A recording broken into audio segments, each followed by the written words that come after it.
नमस्कार दोस्तों, आपका स्वागत है हिंदी डिफेंस शो में। तो दोस्तों, आज हम बात करने वाले हैं क्या भारत में भी चीन की तरह जो कोयले की आपूर्ति है वो कम पड़ने वाली है।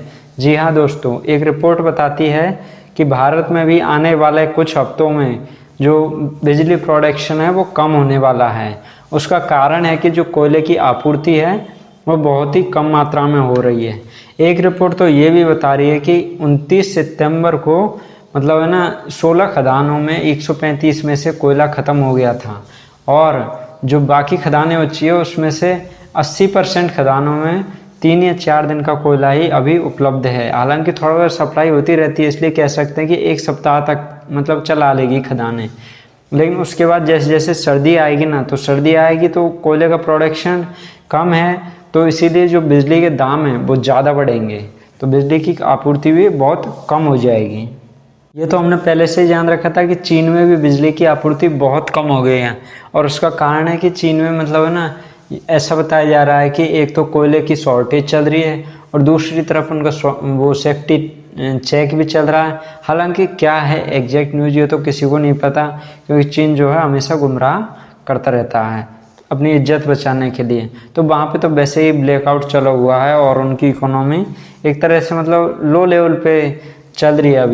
अभी 1 महीने तक ऐसी ही चलने की संभावना है और कह रहे हैं कि गर्मी में जो है बिजली प्रोडक्शन ज़्यादा बढ़ाना पड़ेगा, क्योंकि गर्मी में जो है आवश्यकता ज़्यादा होती है। और दूसरी ओर हम देखें ना तो यूरोप और ब्रिटेन में ना किसकी कमी होगी, वो बिजली की कमी होगी। वहाँ भी कोयले की कमी यूरोप में हुई है और ब्रिटेन में हुई है पेट्रोल की कमी।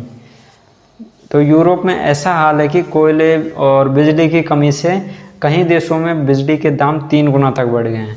और वहीं ब्रिटेन की बात करें तो उनके 80% जो पेट्रोल पंप है वो ड्राई हो गए हैं, मतलब कि वो काम नहीं कर रहे हैं या उनमें पेट्रोल नहीं आ रहा है, ये हम कह सकते हैं। दूसरा एक बड़ा कारण है कि देश के जो पावर प्लांट है उसमें कोयला आधारित बिजली की जो हिस्सेदारी है वो 70% है। कोल इंडिया कहना है कि ये ऐसा क्यों हो रहा है कि कोयले की कमी हो रही है, क्योंकि भारत में जो कोयला होता है वो बेहद ही सस्ता है और चीन में और यूरोप में कोयले की शॉर्टेज हो गई है। किसके कारण? इंडोनेशिया में बरसात हुई है, इसके कारण कोयले की शॉर्टेज हो गई है, इसलिए वहाँ दाम बढ़ गए हैं विदेश में, जबकि भारत में दाम कम है।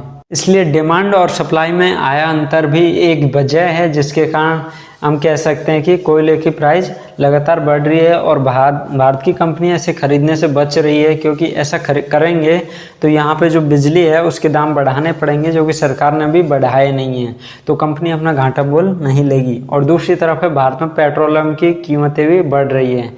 इसकी एक बड़ी वजह है कि मतलब है ना जो पेट्रोल की कीमत है वो $90 प्रति बैरल तक पहुंच चुकी है 2022 में, 2021 में, और अभी ये और थोड़ी सी ज़्यादा हो सकती है, थोड़ी सी कम हो सकती है। तो उसी के अनुसार जो पेट्रोल है उसके दाम तय होंगे। और चीन का संकट मैंने बताया कि बीजिंग में सेफ्टी चेक चल रहा है और उनकी जो है प्रोडक्शन मतलब जो सर्दी आने वाली है अगली, तो तब तक होने की संभावनाएं हैं, तो तब तक ये संकट बना रहेगा। इससे 44% चीनी कंपनियां मतलब डायरेक्ट रूप से प्रभावित हुई है और कहीं को तो अपना मतलब प्रोडक्शन भी शट डाउन करना पड़ा है। लेकिन भारत में अभी ऐसी स्थिति नहीं है, हालांकि ये स्थिति कुछ दिनों में देखने को मिल सकती है। तो ये वीडियो कैसा लगा आपको दोस्तों? यदि अच्छा लगा हो तो कमेंट कीजिए, सब्सक्राइब कीजिए, शेयर करना ना भूलिए। Thank you very much for watching this video.